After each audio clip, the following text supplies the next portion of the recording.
Bismillahirrahmanirrahim. Assalamualaikum warahmatullahi wabarakatuh.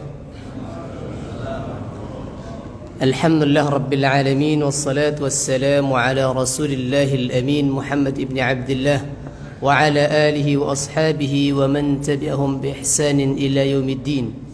Amma ba'du, fa Allahumma arzuqna ilman wa hudan wa tuqan wa salahan ya mujibas sa'ilin. Allahumma amin. Allahumma inna nas'aluka ilman nafi'an wa rizqan tayyiban wa amalan mutaqabbala. Alhamdulillah, kita bersyukur kembali kepada Allah Subhanahu wa taala. Allah Subhanahu wa taala memuliakan kita dengan berbagai macam kenikmatan dan karunia.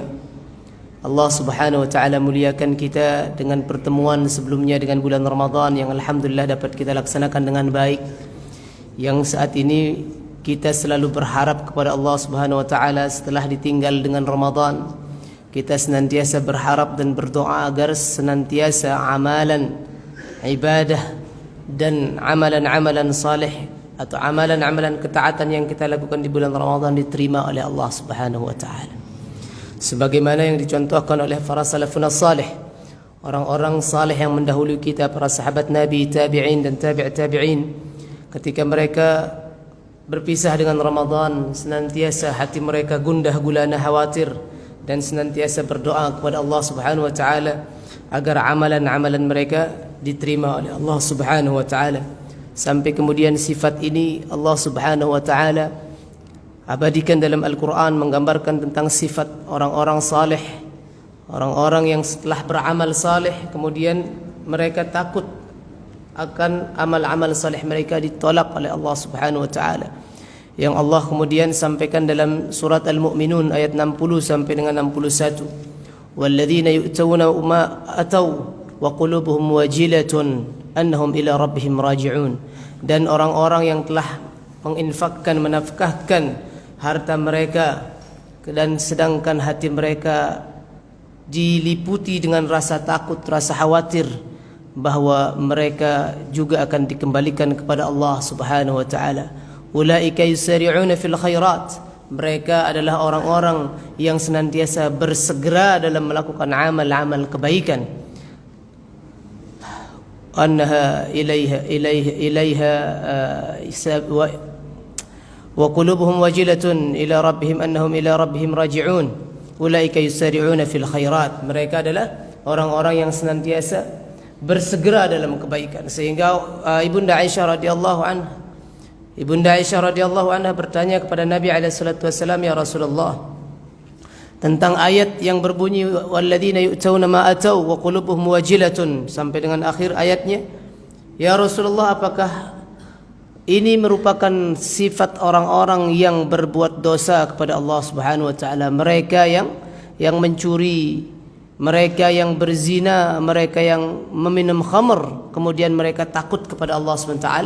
Maka Rasulullah SAW menjawab, la ya ibnata Siddiq, tidak wahai anaknya Abu Bakar As-Siddiq, wahai anak perempuan Abu Bakar As-Siddiq, wahai Aisyah, tidak. Kemudian Nabi SAW bersabda, ayat ini menjelaskan tentang orang-orang yang saleh, orang-orang yang mengamalkan, orang-orang yang telah berbuat amalan saleh dan mereka memperbagus amalannya, namun hati mereka tetap takut bahwa amalan-amalan yang sudah mereka baguskan, yang mereka lakukan ditolak oleh Allah Subhanahu wa taala. Sehingga selepas melakukan amal saleh mereka senantiasa berdoa dan memohon kepada Allah Subhanahu wa taala agar amalan-amalan yang sudah mereka lakukan diterima oleh Allah Subhanahu wa taala, tidak ditolak oleh Allah Subhanahu wa taala.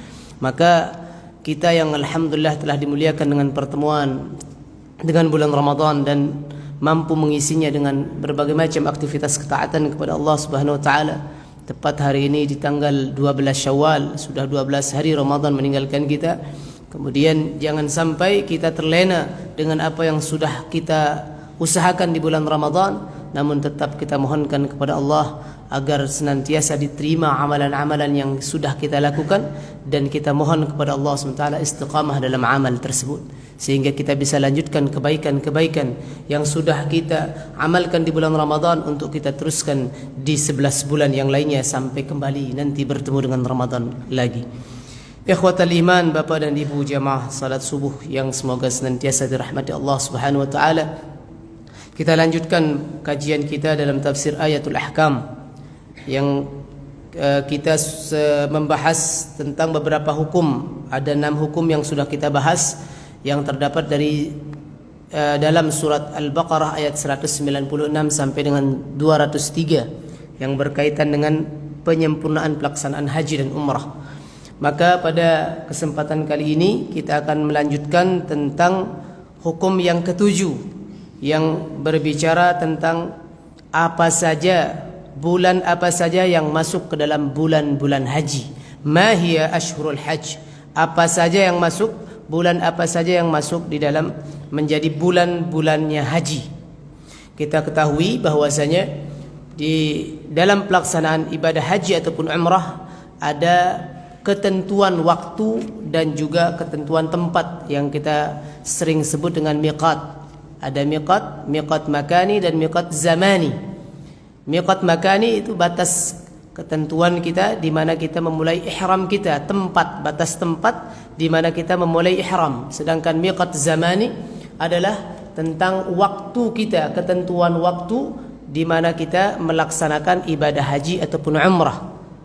Maka miqat zamani ataupun bulan-bulan atau ketentuan waktu di mana kita melaksanakan atau kapan kita melaksanakan ibadah haji, ini ada beberapa pendapat dari ulama kita berkaitan dengan firman Allah Subhanahu wa taala yang berbunyi al-hajju ashhurum ma'lumat. Haji itu terdapat atau dikerjakan pada bulan-bulan yang diketahui.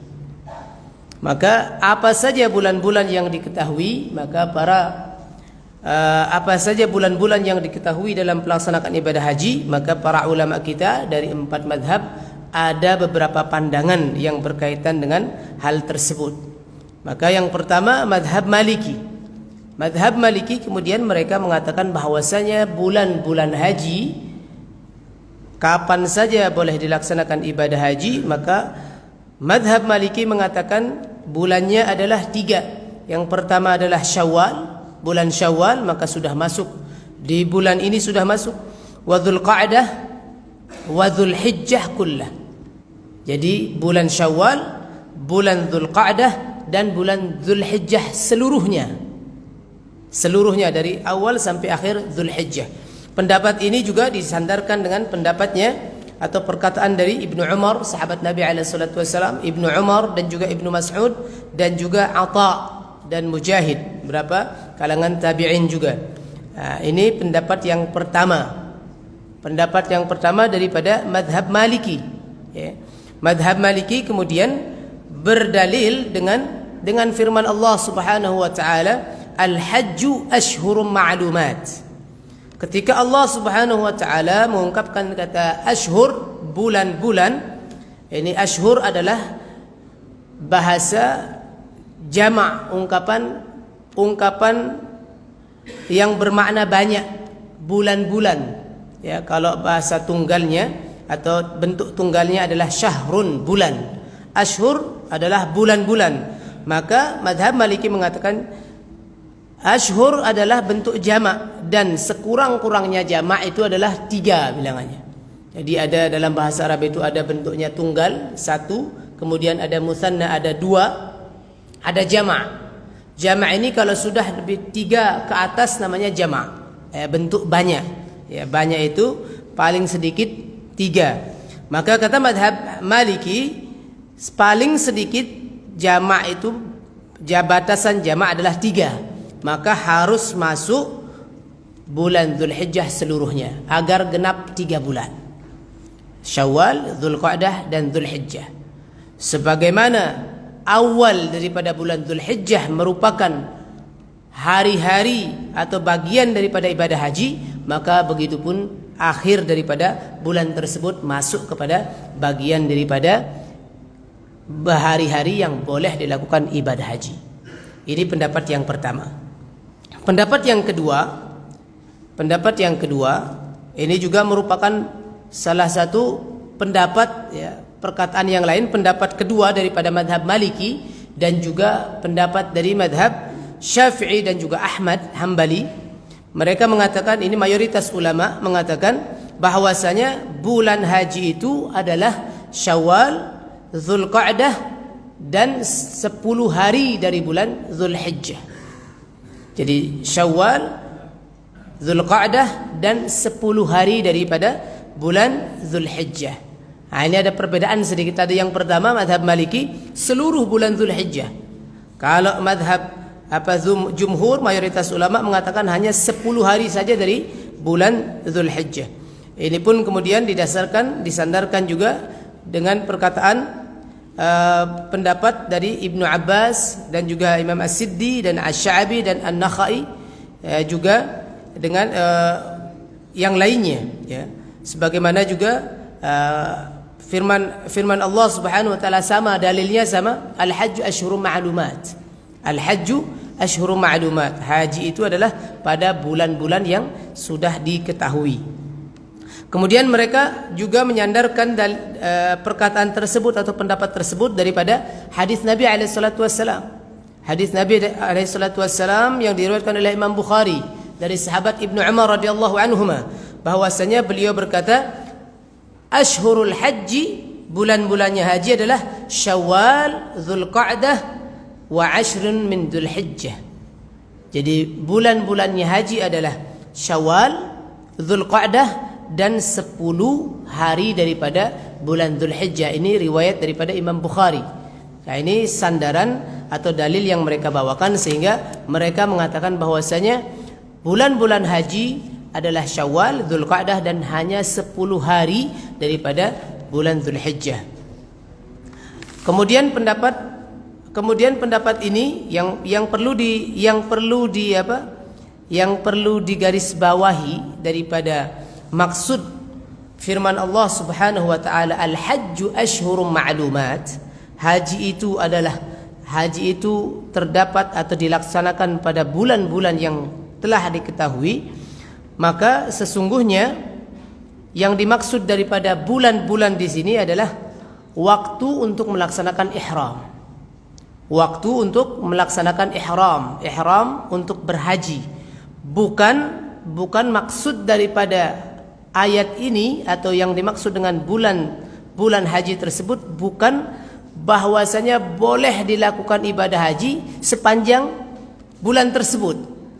Pelaksanaan manasik hajinya, perbuatan hajinya dilakukan pada semua bulan tersebut. Bukan itu yang dimaksudkan. Yang dimaksudkan adalah bahwasanya waktu memulai ihram untuk berhaji adalah pada bulan-bulan tersebut.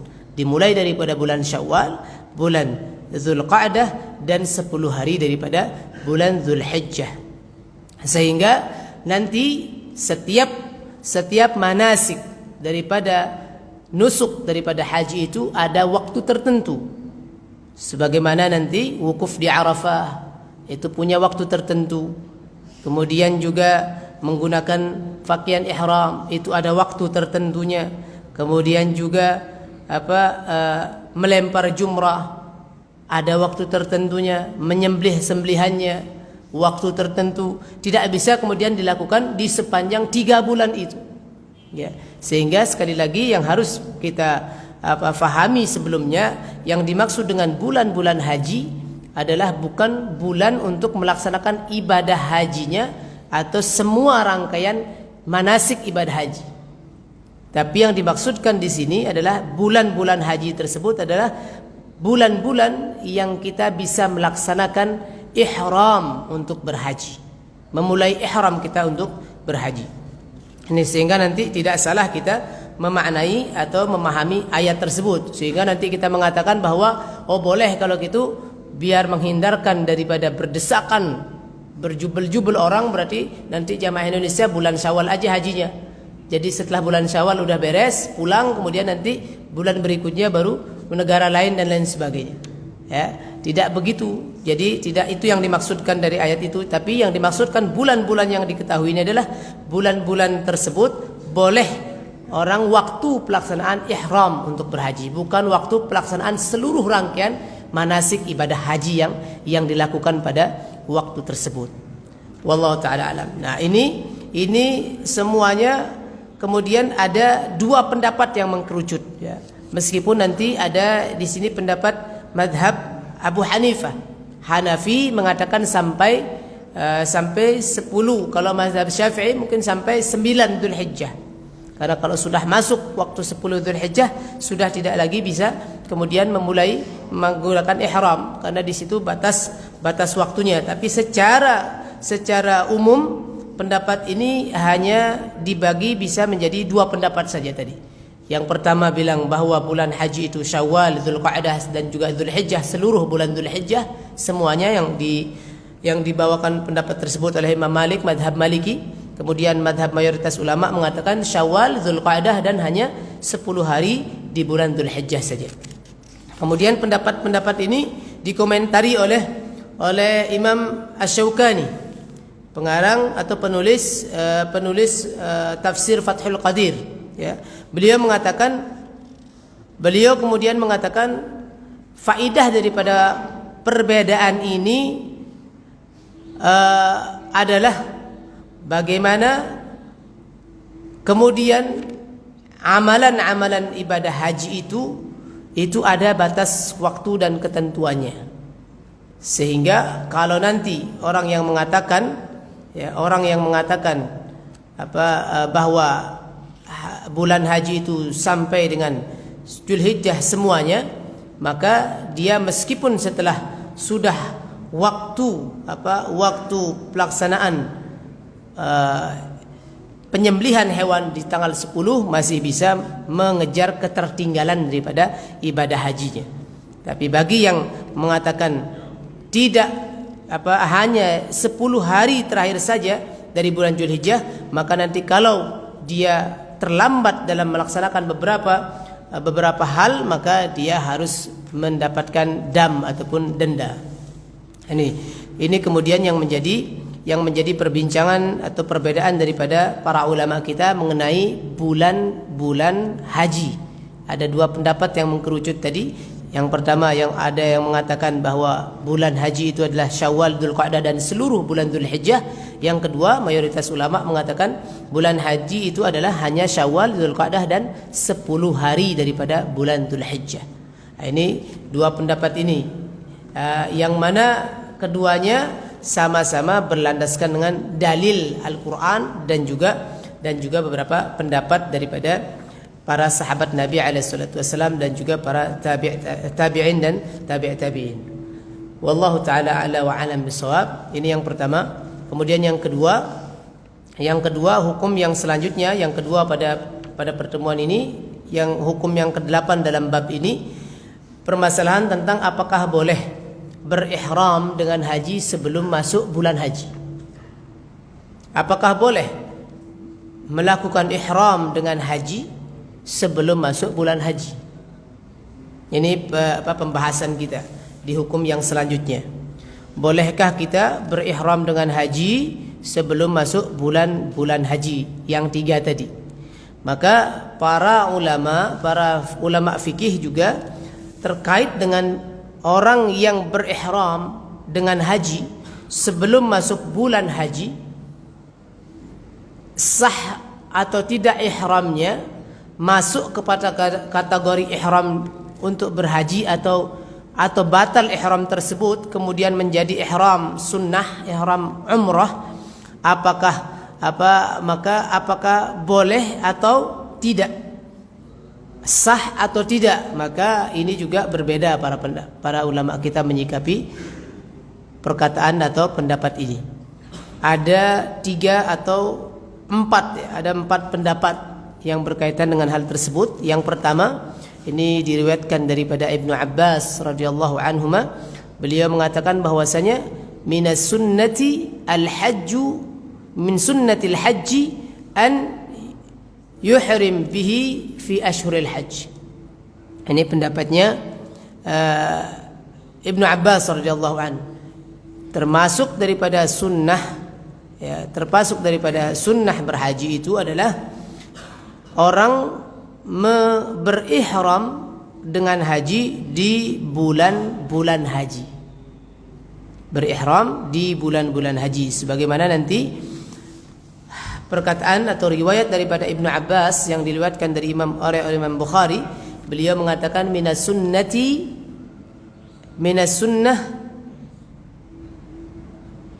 illa yuhrim bil haji an yuhrima bil haji illa fi ashhuril hajj.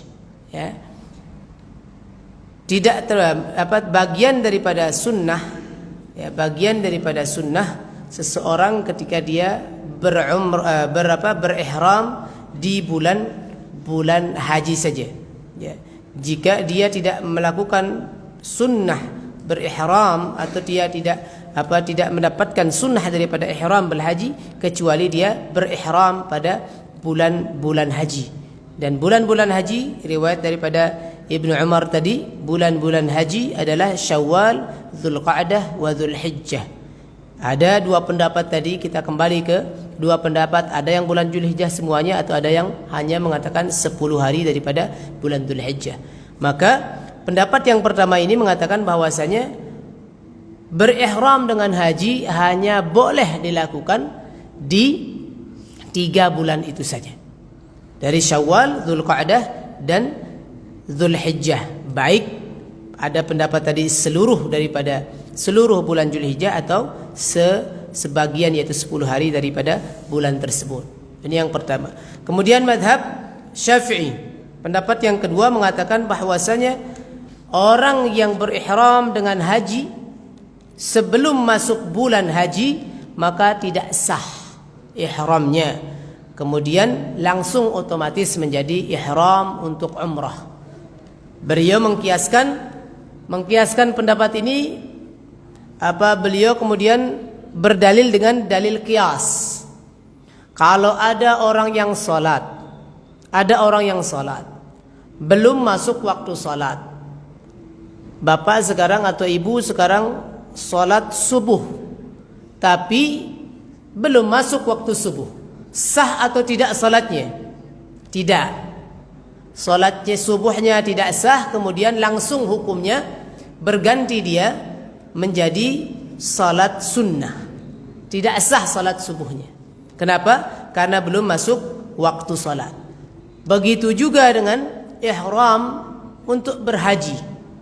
Ihram untuk berhaji ketika dilakukan ihram tersebut tidak pada bulan-bulan haji, maka tidak sah ihram tersebut dan hukumnya menjadi ihram umrah, ihram sunnah. Ya, menjadi sunnah saja. Nah, ini pendapat daripada mazhab Syafi'i. Tidak sah ihramnya, kemudian langsung otomatis hukumnya berganti menjadi hanya ihram untuk umrah saja, bukan ihram berhaji, karena belum masuk waktu hajinya. Ini pendapat yang kedua. Pendapat yang ketiga adalah pendapat dari mazhab Hambali, mazhab Ahmad bin Hanbal. Beliau mengatakan bahwasanya boleh melakukan ihram sebelum masuk bulan-bulan haji, namun makruh hukumnya. Tetap diperbolehkan tapi dengan karahah, makruh. Ini pendapatnya mazhab Hambali. Jadi dibolehkan untuk melakukan ihram di bulan-bulan selain bulan haji, sebelum masuk bulan haji, namun tetap makruh. Ya, makruh hukumnya meskipun dibolehkan dan sah, ya. Sah tapi dengan karahah. Ini pendapatnya mazhab Hambali. Kemudian yang keempat, pendapatnya mazhab Hanafi. Pendapat mazhab Abu Hanifah, beliau mengatakan bahwasanya boleh dan sah ihram untuk berhaji di seluruh bulan selama setahun itu, ya. Jadi dimanapun dia di bulan-bulan yang 12 bulan dia berihram untuk haji, maka itu ihramnya sah. Pendapat ini juga pendapat yang masyhur di kalangan, yang kuat pendapat ini juga di mazhab Maliki, yang mengatakan sah dan boleh melakukan ihram untuk berhaji di sepanjang tahun. Mereka kemudian berdalil dengan firman Allah Subhanahu wa taala, yas'alunaka 'anil ahillah. Mereka bertanya kepadamu Muhammad tentang ahillah, bulan hilal, bulan-bulan awal-awal bulan. Qul hiya mawaqitu lin-nas wal hajj. Katakan kepada mereka wahai Muhammad, itu adalah tanda waktu-waktu bagi manusia dan juga untuk berhaji. Mereka mengatakan bahwasanya Allah Subhanahu wa taala di sini mengungkapkan bahasa bulan-bulan awal bulan hilal dengan kata-kata al-ahillah, menggunakan bahasa al-ahillah dengan menggunakan kata-kata alif lam, yang itu maknanya umum, kata mazhab Hanafi. Itu maknanya umum, sehingga sesuatu yang umum kemudian berlaku tetap pada keumumannya. Maka mereka mengatakan sah ihram sebagaimana sahnya orang berihram sepanjang tahun itu untuk berumrah, maka demikian juga boleh dan sah melakukan ihram untuk haji di sepanjang tahun itu juga. Ini pendapat madhab Hanafi dan juga yang pendapat yang kuat dari madhab Maliki. Sah orang melakukan ihram di selain bulan-bulan haji sepanjang tahun. Ya, ini pendapatnya madhab Hanafi. Ini ada beberapa pendapat tadi, ada 4 pendapat yang berkaitan dengan kebolehan atau sah atau tidaknya ihram dengan haji, ihram haji di bulan-bulan sebelum masuk bulan haji yang 3 tadi. Pendapat yang pertama, pendapatnya Ibnu Abbas, yang beliau mengatakan termasuk sunnah seseorang itu melaksanakan haji dan berihram untuk berhaji hanya di bulan-bulan haji saja. Kemudian pendapat yang kedua, madhab Maliki, langsung mengatakan tidak sah. Tidak sah orang yang melakukan ihram dengan haji selain kalau belum masuk bulan haji. Langsung otomatis batal ihram hajinya, otomatis masuk kepada ihram untuk umrah. Kemudian pendapat yang ketiga, madhabnya Imam Hambali atau Imam Ahmad, madhab Hambali mengatakan sah tapi tetap makruh hukumnya. Makruh hukumnya tapi tetap sah ihramnya tersebut. Pendapat yang keempat, ini madhab Hanafi dan juga pendapat yang kuat dari madhab Maliki, boleh dan sah melakukan ihram untuk berhaji di sepanjang tahun meskipun belum masuk bulan-bulan haji, ya, dengan dalil yang tadi sudah dibawakan. Kemudian Al-Imam Al-Qurtubi kemudian mengomentari pendapat-pendapat ini, dan beliau mengatakan bahwasanya pendapat yang dikemukakan oleh madhab Syafi'i adalah pendapat yang paling tepat, kata beliau, pendapat yang paling tepat, karena ini sudah lumrah dan sudah umum. Apa yang tadi dikatakan umum oleh madhab Hanafi, ya, kemudian dikhususkan lagi dengan ayat-ayat yang berkaitan dengan haji. Al-hajju ashhurum ma'lumat. Tadi dikatakan bahwasanya ayat yang mengatakan yas'alunaka 'anil ahillah, al-ahillah bahasanya itu adalah alif lam, kemudian bermakna umum, sehingga harus tetap berlaku keumuman ayat tersebut.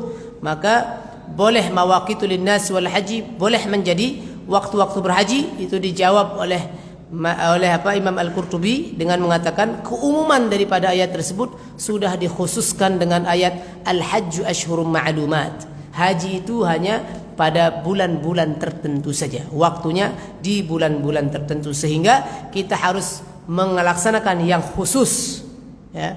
Kalau ada sesuatu yang umum kemudian dikhususkan, maka kita harus mengambil yang khusus daripada yang umum, karena yang umum tadi sudah dikhususkan. Sehingga beliau mengatakan, Al-Imam Al-Qurtubi mengatakan pendapat yang paling tepat dalam hal ini adalah apa yang dibawakan oleh madhab Syafi'i, yang mengatakan bahwasanya tidak sah orang berihram untuk haji kecuali di bulan-bulan haji saja. Sebelum masuk bulan haji maka tidak sah ihramnya tersebut, dan langsung otomatis berganti dan menjadi hanya ihram untuk nafilah saja, untuk sunnah, untuk umrah saja. Tidak sah ihram untuk berhajinya. Nah, ini juga pendapat ini juga dirajihkan oleh pendapat ini juga dirajihkan oleh Imam Asy-Syaukani, pendapat pengarang tafsir Fathul Qadir tadi, yang mereka juga yang beliau juga sepakat dengan apa yang dibawakan oleh mazhab Syafi'i, karena itu sesuai dengan dalil daripada teks daripada Al-Qur'an, Al-Hajj Asyhurun Ma'lumat, dan juga apa yang terdapat dari hadis Nabi SAW yang dibawakan oleh Ibnu Umar, bahwasanya bulan-bulan haji hanya ada 3 tadi, dan ihram tidak sah dilakukan kecuali ihram untuk berhaji tidak sah dilakukan kecuali pada bulan-bulan haji saja. Ini pembahasan yang kedua daripada hukum haji yang kita sampaikan pada pertemuan ini. Apakah sah ihram untuk haji sebelum masuk bulan haji? Maka ada 4 pendapat tadi. Ada yang mengatakan Ibnu Abbas sunnah hukumnya, kemudian pendapat Syafi'i tidak sah kecuali di bulan haji saja. Kalau sebelum masuk bulan haji tidak sah, dan otomatis berganti menjadi umrah, ihram untuk berumrah. Pendapat yang ketiga boleh sah makruh, tapi hukumnya makruh. Sah tapi makruh. Kemudian yang keempat mengatakan sah-sah saja sepanjang tahun boleh, dan sah dia berihram untuk berhaji. Ini beberapa pendapat tadi, 4 pendapat yang dikemukakan oleh para ulama fikih kita berkaitan dengan ihram untuk haji selain atau sebelum masuk bulan haji. Kemudian pendapat atau hukum yang selanjutnya, hukum yang ke-9 dari bab ini, yang berkaitan dengan pembahasan tentang hal-hal yang diharamkan. Hal-hal yang diharamkan ketika seseorang sudah masuk sudah melakukan ihram, sudah menggunakan sudah masuk ke dalam ihram untuk berhaji. Ya. Ada beberapa, tentunya kita ketahui bersama bahwasanya Allah Subhanahu wa taala melalui syariat Islam ini menetapkan ketentuan-ketentuan yang bisa dilakukan ataupun yang harus ditinggalkan oleh seseorang yang sudah mulai melakukan ibadah haji dengan menggunakan ihramnya. Ya, kalau orang sudah berihram, maka sudah kemudian berlaku ada di situ hal-hal yang harus dilakukan, yang wajib dilakukan dan wajib ditinggalkan dan dilarang untuk dilakukan. Maka banyak sekali hal-hal yang dilarang, ya, ketika seseorang sudah berihram untuk berhaji, maka banyak sekali hal-hal yang dilarang sebagaimana yang disampaikan atau yang ditetapkan oleh Al-Qur'an dan juga di dalam hadis-hadis Nabi SAW. Paling tidak ada beberapa hal, ya. Ada beberapa hal yang kita mungkin globalkan saja, tidak masuk kepada rincian-rincian daripada hal-hal yang diharamkan. Ada beberapa garis besarnya saja. Yang pertama adalah hal-hal yang diharamkan atau dilarang untuk dilakukan, ya, ketika seorang sudah mulai melakukan ibadah haji, sudah berihram dengan haji. Yang pertama adalah melakukan hubungan suami istri. Maka tidak diperbolehkan seorang kalau sudah menggunakan ihram untuk melakukan hubungan suami istri selama dia berihram tersebut. Tidak boleh dilakukan, dan juga bukan hanya berhubungannya saja, semua perbuatan ataupun perkataan yang menghantarkan kepada seorang untuk nanti dia bisa melakukan hubungan suami istri itu dilarang. Ya. Menciumnya, kemudian dengan syahwat, kemudian mengelus-ngelus, pokoknya semua hal perbuatan yang menghantarkan seorang nanti ujungnya dia bisa melakukan hubungan suami istri tidak diperbolehkan. Ataupun sebatas perkataan yang perkataan itu kemudian menyebabkan dia bisa melakukan hubungan suami istri. Perkataan-perkataan yang berkaitan dengan hubungan suami istri, ya, yang perkataan-perkataan yang mencumbu misalkan dan lain sebagainya, itu juga masuk bagian daripada hal-hal yang dilarang dan dikategorikan juga dengan jima atau berhubungan suami istri. Kemudian yang kedua, perbuatan yang dilarang atau hal-hal yang dilarang dalam ibadah haji atau ketika seorang sudah melakukan ihram, maka yang dilarang juga adalah melakukan perbuatan maksiat ataupun tercela. Seluruh perbuatan yang berbau maksiat ataupun yang tercela dilarang ketika seorang sudah memakai atau sudah mulai ihramnya. Kemudian yang selanjutnya bertengkar, ya, bermusuh-musuhan, berdebat. Ini tidak diperbolehkan. Ya, faman farada fihinal hajja fala rafatha wala fusuqa wala jidala fil hajj. Kata Allah Subhanahu wa taala, siapa saja yang sudah menetapkan bagi dirinya untuk pergi berhaji, untuk melaksanakan ibadah haji, maka dia tidak boleh ar-rafath, tidak boleh berjima, melakukan hubungan suami istri. Wala fusuqa, tidak boleh berbuat fasik, hal-hal yang berbau kemaksiatan, tidak boleh. Wala jidala, dan juga tidak boleh dia berdebat, bermusuh-musuhan, berbantah-bantahan, tidak diperbolehkan. Ya. Fil haji, ketika dia melaksanakan ibadah haji. Kemudian juga tidak boleh memakai pakaian yang berjahit dan menutup kepala bagi laki-laki yang sudah memulai ihramnya. Jadi bagi laki-laki tidak diperkenankan dan tidak diperbolehkan memakai pakaian yang berjahit dan menutup kepalanya. Juga bagi laki-laki tidak boleh kemudian menggunakan kaos kaki.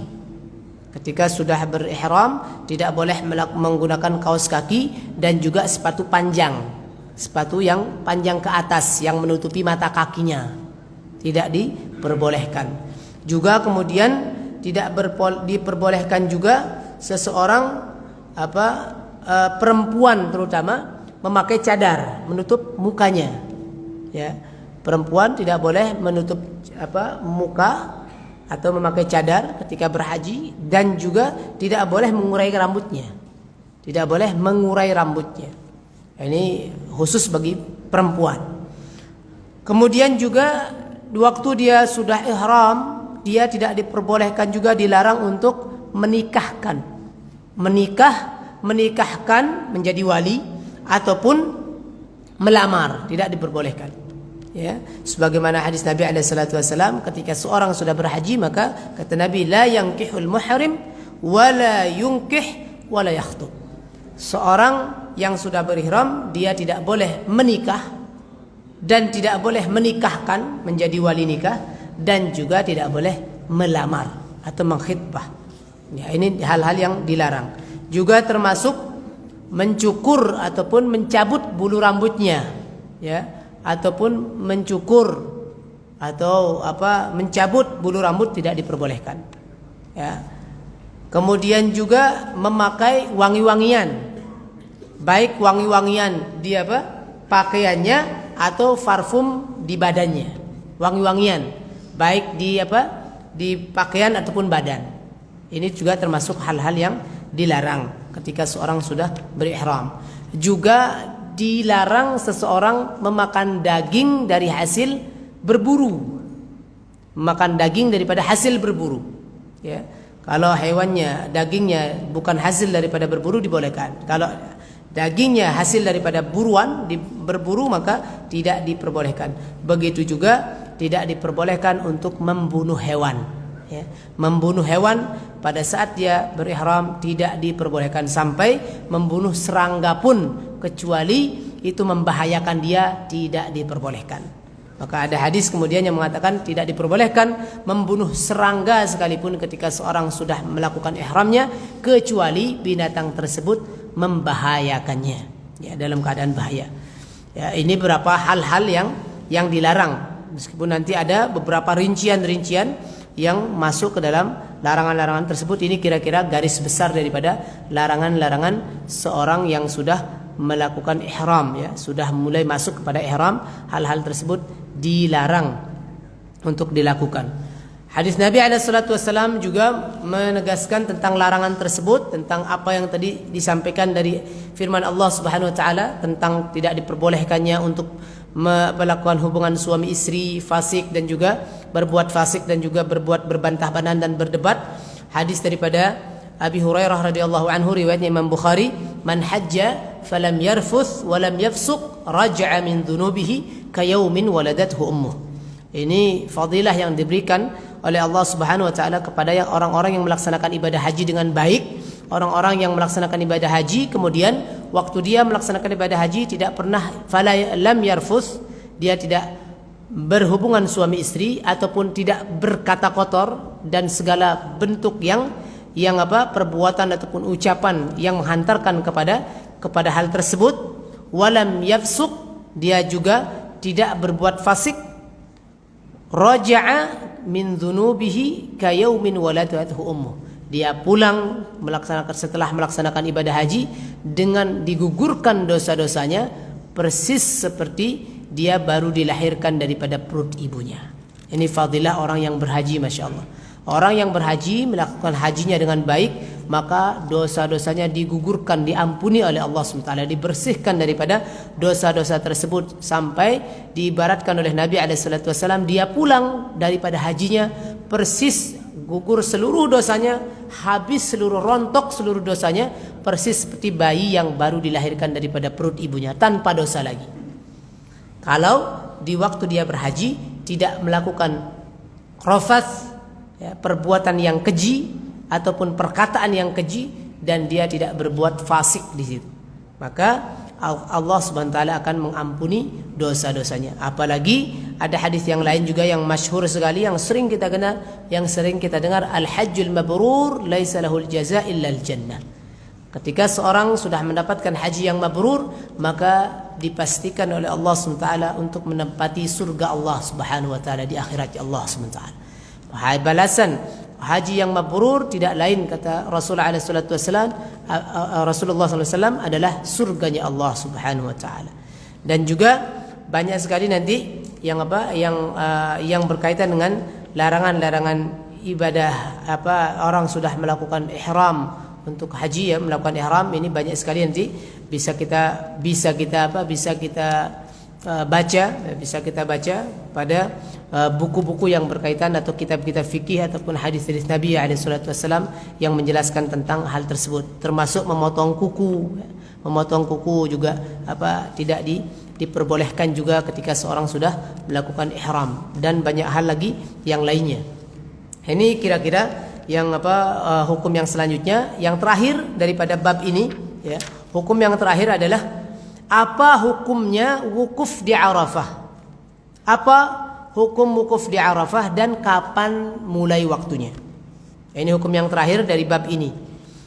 Hukum wukuf di Arafah dan kapan dimulai waktu wukuf tersebut.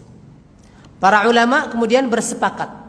Para ulama bersepakat bahwasanya, sepakat ulama, tidak ada perbedaan satupun di antara para ulama, sepakat mereka mengatakan bahwasanya wukuf di Arafah hukumnya termasuk daripada rukun haji, bahkan rukun yang paling besar daripada haji, ya, rukun yang paling agung daripada ibadah haji. Jadi semuanya tidak ada perbedaan bahwa wukuf di Arafah itu masuk pada bagian daripada rukun haji. Kalau ada seseorang yang melakukan haji kemudian dia tidak melakukan wukuf, maka tidak sah hajinya, ya, rukun. Hal ini kemudian didasarkan oleh sabda Nabi SAW, al-hajju Arafah, haji itu adalah Arafah, wukuf di Arafah. Man ja'a lailatan jama'a qabla tulu'il fajri faqad adraka. Siapa saja yang kemudian datang di malam hari, kemudian dia menggabungkan hal tersebut sebelum terbit fajar, maka dia telah mendapatkan wukuf di Arafah. Sehingga kemudian para ulama, jumhur mayoritas ulama mengatakan bahwasanya waktu mulainya wukuf di Arafah itu mulainya dari waktu zawal, waktu pertengahan hari, sebelum mau masuk waktu zuhur di hari yang ke-9. Ya, di tanggal 9 Dzulhijjah, waktu zawal, sebelum pas tepat di waktu di tanggal 9, dan matahari sedang berada di tengah-tengah waktu zawal, persis sebentar sebelum waktu zuhur masuk. Sebelum waktu zuhur masuk namanya waktu zawal, persis ketika matahari berada di tengah, kemudian ketika kita berdiri, kemudian ada bayangan, itu bayangan dengan orangnya sejajar, ya. Sejajar itu namanya waktu zawal, ya. Sampai kapan? Sampai ila tulu'i fajril yaumil ashir. Dari waktu zawal di tanggal ke-9 sampai terbit fajar di hari yang ke-10. Sampai terbit fajar di hari yang ke-10. Wa annahu yakfil wuquf fi ayyi juz'in min hadzal waqti lailan aw naharan. Dan disebutkan oleh mayoritas jumhur ulama, sah dan cukup bagi seseorang sah wukufnya ketika dia berdiam di situ di antara rentan waktu tersebut, dimulai daripada waktu zawal di tanggal 9 sampai terbit fajar di tanggal yang ke-10. Dimanapun dia mendapatkan, baik di malam ataupun siang hari, maka di antara rentan waktu tersebut maka sah wukufnya dan masuk dia pada kategori telah mengerjakan wukuf di Arafah. Ya, kapan saja, mau dia sebentar di situ, mau berjam, mau sampai dia sampai waktunya berakhir, itu dikatakan dia sah dan sudah cukup dikategorikan mengerjakan wukuf di Arafah. Illa annahu idza waqafa bin nahar, kecuali jika seseorang itu kemudian wukuf di siang hari, maka wajib alaihi maddul wukuf ila ma ba'dal ghurub. Kecuali kalau orang yang datang di siang hari, sudah lewat waktu awalnya dia datang, kemudian diwajibkan bagi dia untuk tetap berdiam wukuf di situ sampai terbenam matahari. Ya, kalau dia datangnya sudah kelewat daripada waktu, sudah siang dia datangnya, maka dia diwajibkan untuk wukuf sampai terbenam matahari. Tapi kalau amma idza waqafa bil laili fala yajibu alaihi syai'. Kalau dia datangnya malam hari, malam baru nyampe karena waktu kondisi tertentu, bapak-bapak yang sudah melaksanakan ibadah haji sudah mengetahui bagaimana kondisinya di waktu wukuf itu karena jumlahnya yang sangat banyak. Dia datang di malam hari, maka ya dia tidak diwajibkan tidak diwajib untuk melakukan hal yang diwajibkan oleh orang yang diwajibkan orang yang datang di siang hari. Ya, tidak diwajibkan apa-apa bagi orang yang datang untuk wukuf di malam hari. Nah, ini yang pertama. Kemudian juga riwayat daripada Imam Malik rahimahullah, beliau mengatakan bahwasanya idza afadha qabla ghurubi syamsi lam yasih hajjuhu wa alaihi hajjun qabil. Ini kalau sudah sudah masuk dia sebelum terbenam matahari, ya, sebelum terbenam matahari, kemudian dia melakukan di situ dia sampai di situ, kemudian dia sebelum ghurub dia meninggalkan, maka tidak sah hajinya dan harus mengulang di haji yang berikutnya, kata mazhab Maliki.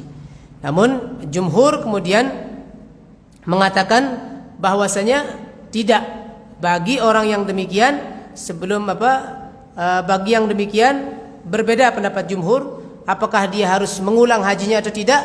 Maka bagi mayoritas ulama mazhab Syafi'i, Ahmad dan juga Abu Hanifah mengatakan membayar denda saja. Ya, tapi Imam Malik mengatakan wajib untuk mengqadha hajinya, mengulang hajinya di tahun yang berikutnya, dan juga menyembelih sembelihan. Ya, menyembelih sembelihannya juga wajib, tidak hanya mengulang ibadah hajinya saja, tapi juga wajib mengulang seluruh rangkaian ibadah hajinya, termasuk juga mengadakan penyembelihan, ya, al-hadiyu di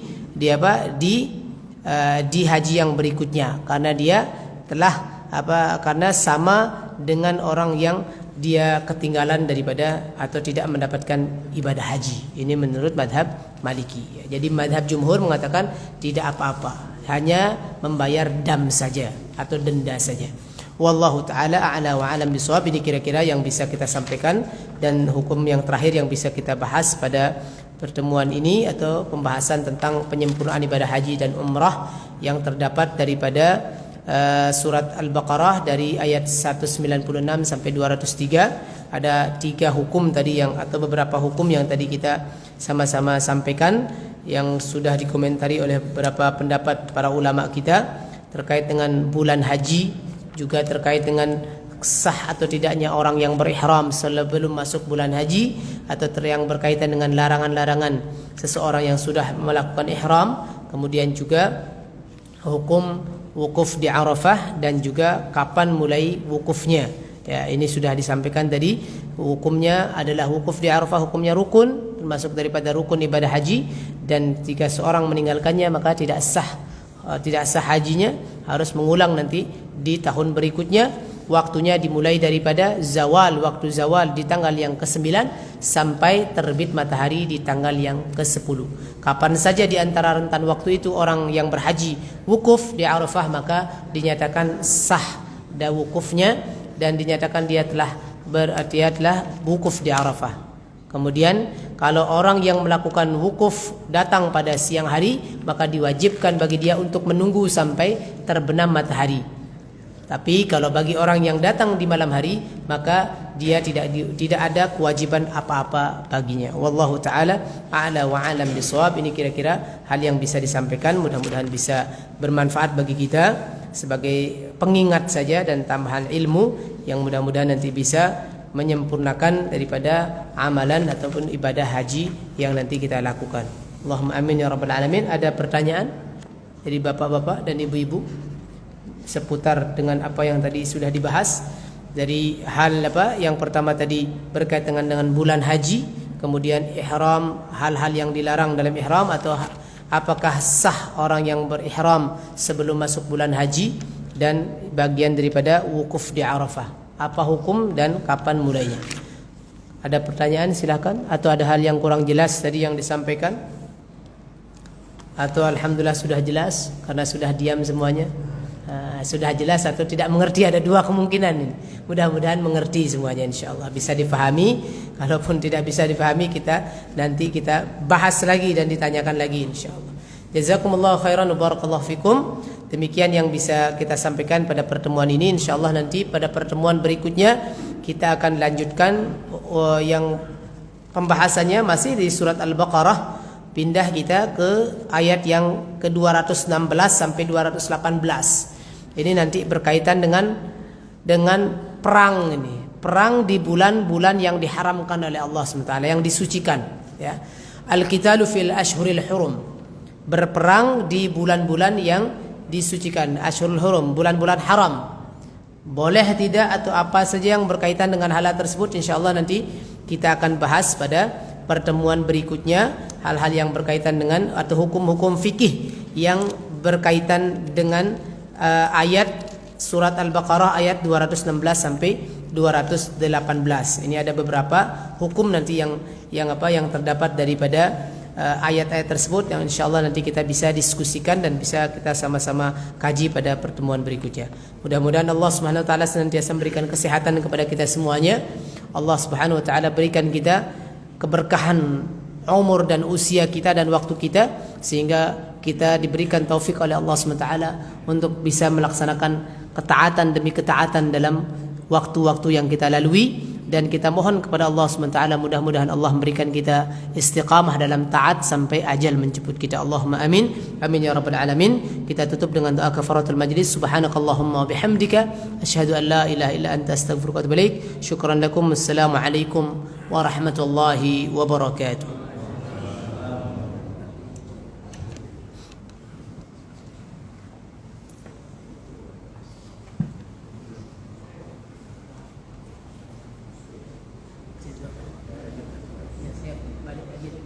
Terima kasih Ustaz Mir.